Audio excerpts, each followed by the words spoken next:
Alright, I'm gonna try and tell the story of the time my friend and I were up on Drummond Island.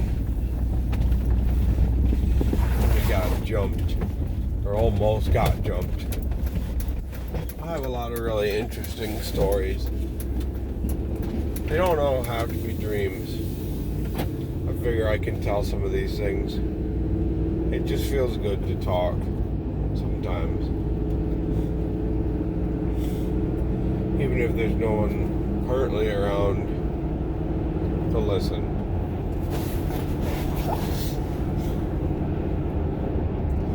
I think it was back in 2017. Me and my friend Don were up on Drummond Island, the northernmost part, northeasternmost part of the UP. Drummond Island is an island about a mile off the mainland in Detour, Michigan. It is this massive, amazing wilderness. If I could retire, if I had unlimited money, I would retire there. Just a complete wilderness paradise for hunters, 4x4 Jeeper guys. It's an amazing place. Beautiful, beautiful Michigan wildlife up north, way out where there's no smoke from factories, there's no traffic noise. I mean, it's just an amazing place. And my friend and I were up there for the 2017 firearm deer season. I had my 30-06 bolt action rifle, and I brought, I think, a shotgun, handgun, a couple of handguns, and I also brought an AR-15 because you never know what kind of people you're going to run into up there either. I didn't hunt with the AR. It was just a precaution so that if somebody tried to get us in the middle of the woods, I could have some serious firepower to fight with. That was just my mentality. And I just figured, it couldn't do any harm to have. I mean, if some jackboot guys in the middle of the woods, you're 7 miles into the woods, away from where any cell phone reception can get through, other than a satellite phone. I mean, if a group of guys decide to try to get you, you're gonna be really in trouble if you can't fight for yourself. Now, that's not where the root of the story takes place, but I just, wanted to throw that out. Why would you take an AR-15 on a hunting trip? Well, it was because we were in the middle of nowhere, and I didn't know if there were other people around, which there were, but nothing happened at camp. Me and Don, I think it was Thursday, we were hunting. I think the season started on Tuesday. We got there Monday. Used Monday to set up camp, get wood for the... Oh, by the way, we were staying in a 1968 Winnebago trailer. And my buddy Don pulled it all the way into the woods in his 1998 5.9 Limited Grand Cherokee. And when we got to camp, that motor was overheating. It was puking the coolant out. And he backed it all the way up, shut the motor off, and just opened the hood. And you could just see the heat radiating off of the motor. Because that trailer was way over the rated towing limit for that Jeep. And we were going up and down hills and over rocks and all sorts of stuff. We just crawled for 7 miles through big giant puddles of water, everything. So on Monday we spent the whole day getting food and water and wood for the wood stove, because he got rid of the propane stove and he installed a really nice wood stove in there. And that wood stove really did a great job of heating the surrounding area. You throw a couple of logs in there and it would stay warm all night. And it got really cold that night, so that's saying something. Fast forward from... Oh, I also got to throw out... Don also invited his brother, and his brother invited his friend. And those guys, they were not serious hunters like Don and I were. Those guys really just were up there to drink and get away from their wives. I mean, if they were awake, they were drinking. Just beers, scotch, and everything. They were blasted. They just stunk and reeked of booze 24/7. And I guess that's how they've both been for years. I never knew. I never met them before the trip. I was not a fan of these guys. They were really, really, really just drinking and not useful for anything. Okay, you could have gone, pal. Yeah, let's go.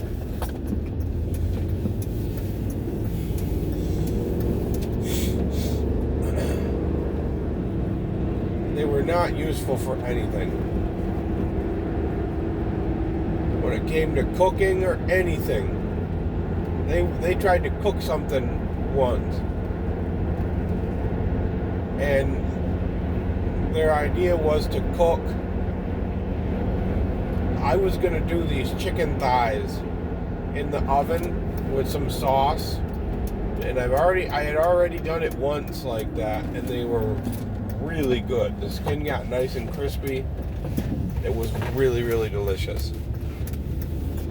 But while Don and I were out hunting, they decided to come back and do it fried, do it their way.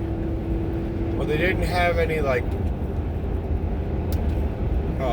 chicken flour, so we had pancake batter for making pancakes. And they made up a bowl of Aunt Jemima pancake mix. And they fried the chicken in this sweet vanilla flavored pancake mix. And then when they took it out, it wasn't fully cooked. So they stuck it on top of the wood stove and just left it there to hopefully finish it cooking. And it was finally done cooking.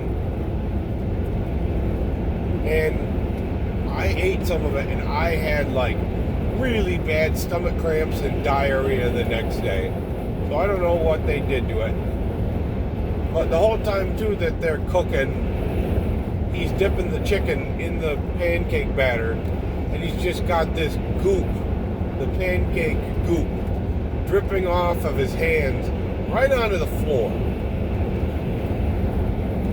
Anyways, fast forward from Monday to Thursday. There's a place up there called Chuck's Place, a restaurant.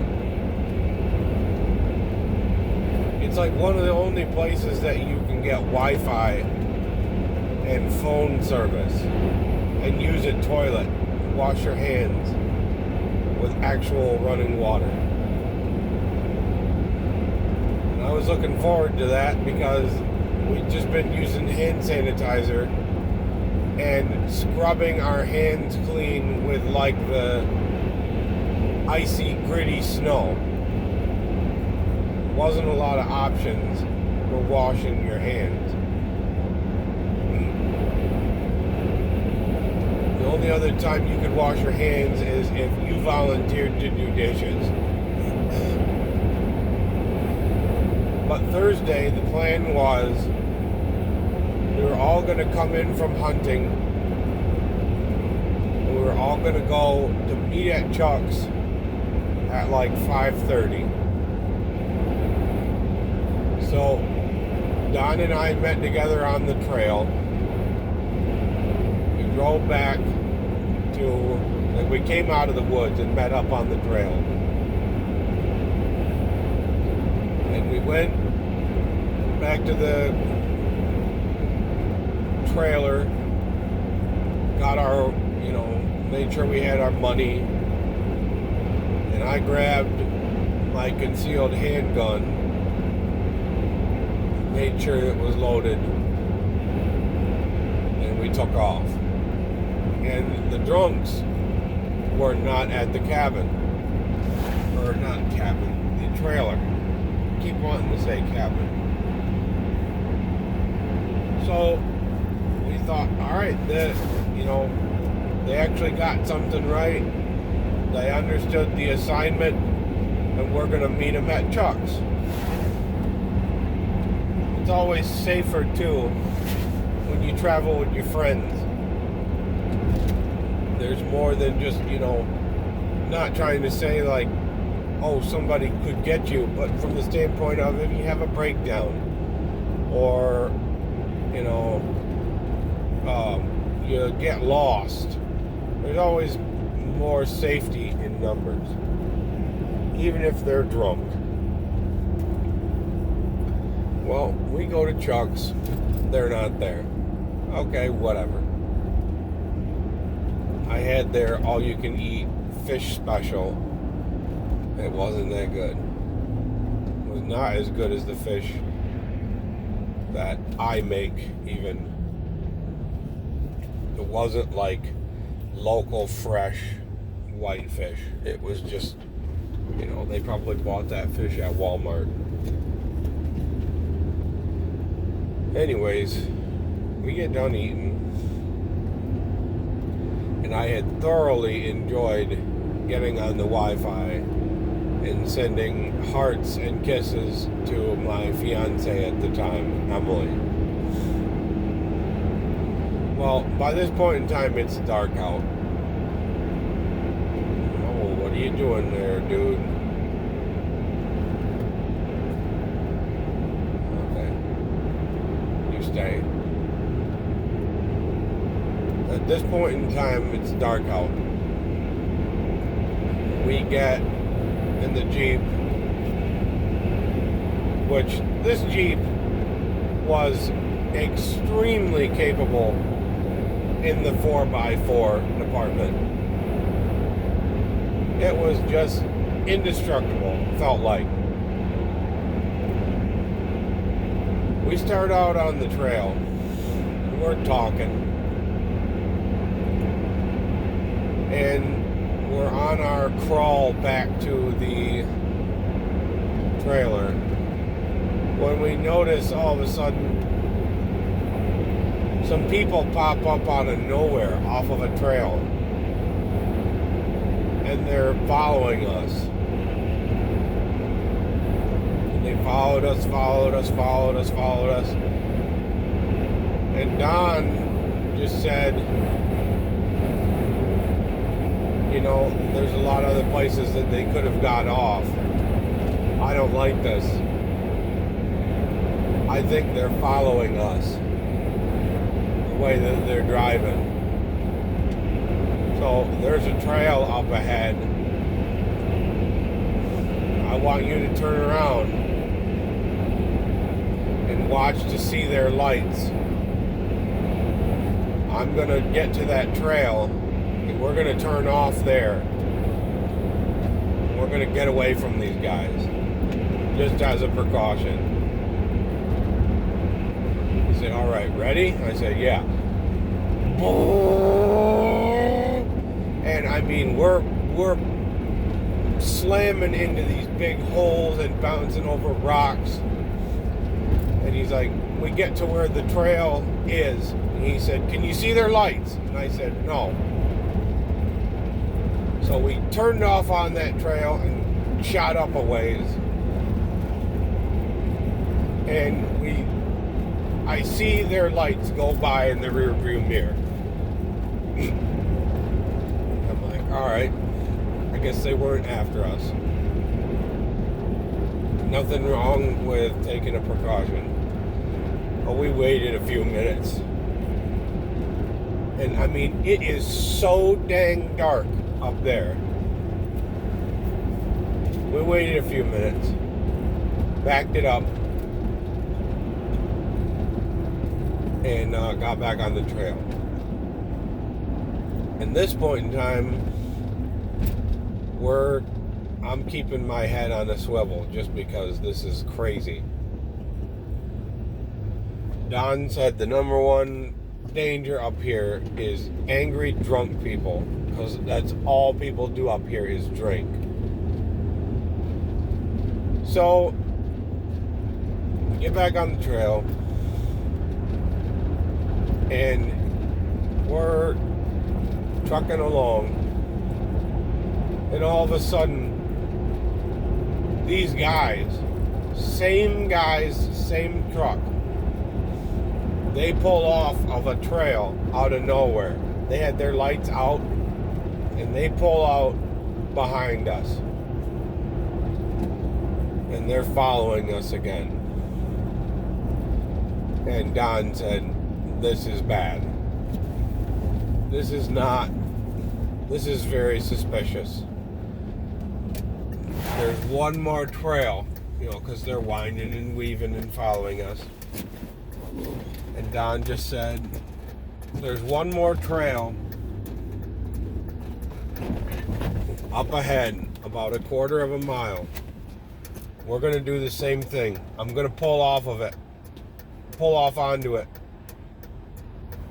And when we get there, I'm going to douse the lights. I need you to let me know if you can see their lights. Hang on a minute. I got to turn off.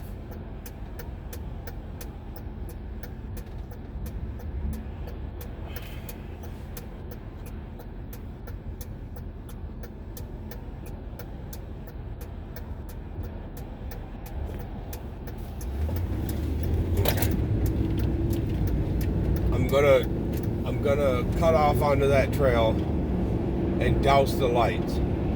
But I need you to let me know if you can see their lights. So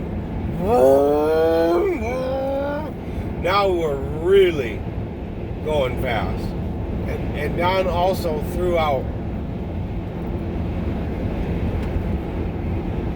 because I said, what if they chase after us? He said, they're in a pickup, we're in a Jeep. I can pick my hole, they can't.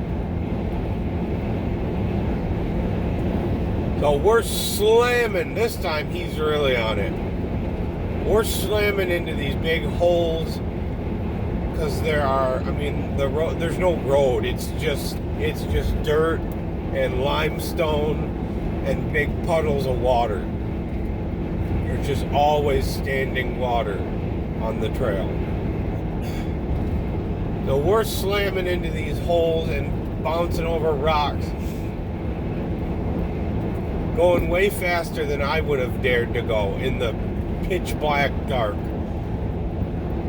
And we get up to the trail and he goes, "Can you see him?" I said, "No." He darts off onto the trail, maybe pulls in about 100 feet and just turns the key. We go completely dark. I mean, he turned off that key, the motor quit, and then he put it in park. Every light completely out. No cell phone, no anything. Just pitch black dark. And like I said, I have my cell phone turned off because there's absolutely no service, and otherwise your phone is just going to search and search and search and search for reception. It's just going to eat your battery. But we are completely hand in front of your face, can't see it, pitch black dark. We both whipped our heads around, and we see the guys go by slowly. You could tell they're looking for us. And this time, we waited like 15 minutes. So there would be absolutely no... And I mean, in the dark like that, you could disappear. From the standpoint of, if you wanted to disappear, you could disappear. But also, if somebody killed you, they would never find you. Sort of, you could disappear. It's a double-edged sword in that regard. We waited about 15 minutes. And when we fired it back up, lights came on. I said, "Look, what do we do? Because we're getting closer and closer to the trailer. What do we do if these guys are waiting for us up ahead again? Or like, what if they've got the road blocked? What if they just got their truck parked across the road and there's no getting around them? And they're going to wait up for us now."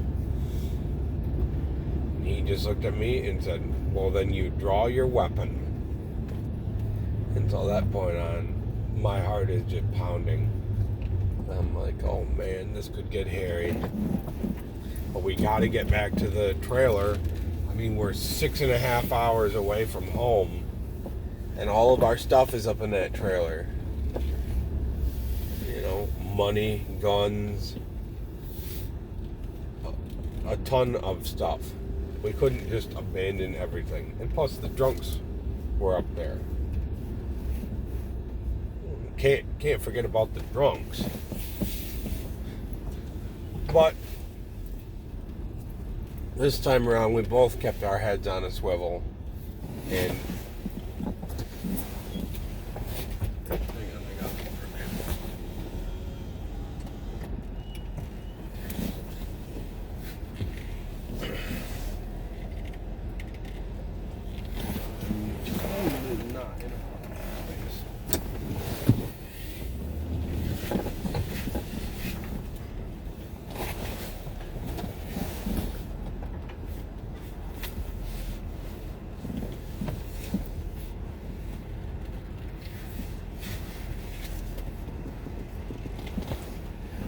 there we go.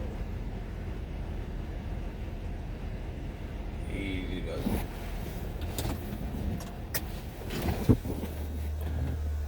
We get back to our trailer, and the drunks are already there. And we are yelling at them, like, "Where the heck were you?" And they said, "We went to Chuck's."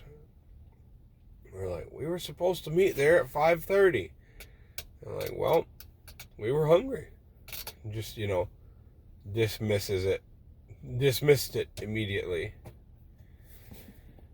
I was like, "Well, someone almost got us. No thanks to you." And they're like, "Well, that's just the way things go sometimes. You know, just clearly drunk. But no one got us, and we didn't have any other problems the rest of the trip with anyone trying to get us. So that was fun. That was just a real story of adventure and peril from my deep storybook of adventure and peril.